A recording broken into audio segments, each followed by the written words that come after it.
최근 KT 화재를 계기로 그동안 존재조차 의식하지 못하고 있었던 지하시설물 관리 감독이 시급한 과제로 떠올랐습니다. 관리와 유지보수 담당 주체가 제각각인 데다 정보도 부정확하다는 지적이 나오고 있는데요.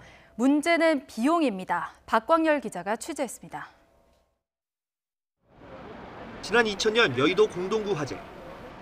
전기와 통신 등 설비가 타면서 은행 등 주요 금융 업무가 마비됐습니다.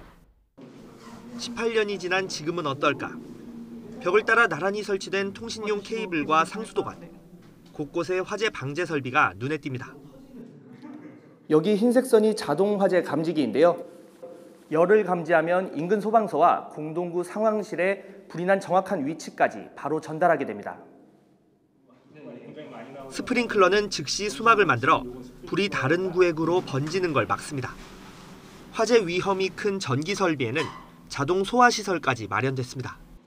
감지 시설들은 우리 공동구 상황실에서 실시간으로 감시가 되고 있고요. 저희 근무 직원들은 24시간 교대 근무로 항상 상주해서.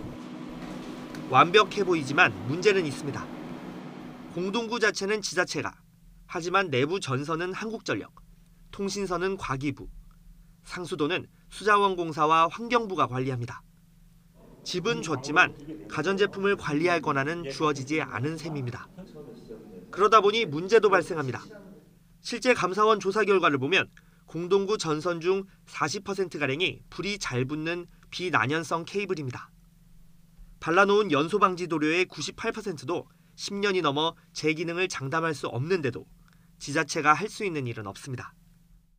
재난이 발생했을 때 어떻게 관리하는 관리 주체와 또 실제로 이런 부분을 사용하는 사용 주체, 평상시에 관리를 맡고 있는 지자체, 이런 것들이 서로 각각 따로 이렇게 이원화되어 있다 보니까요. 이런 부분들에 대한 어떤 관리 책임이라든지 재난 시의 책임을 이렇게 묻기에도 상당히 좀 어렵거든요.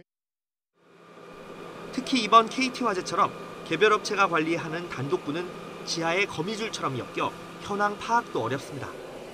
정부가 통합지도 구축에 나섰지만 이마저도 쉽지 않습니다. 수천억을 들여 다시 측량하는 수도관을 빼면 개별 기관의 도면에 의존할 수밖에 없기 때문입니다. 수십 년 된 도면이 비용 탓에 제조사 없이 그대로 디지털화되기 일쑤입니다.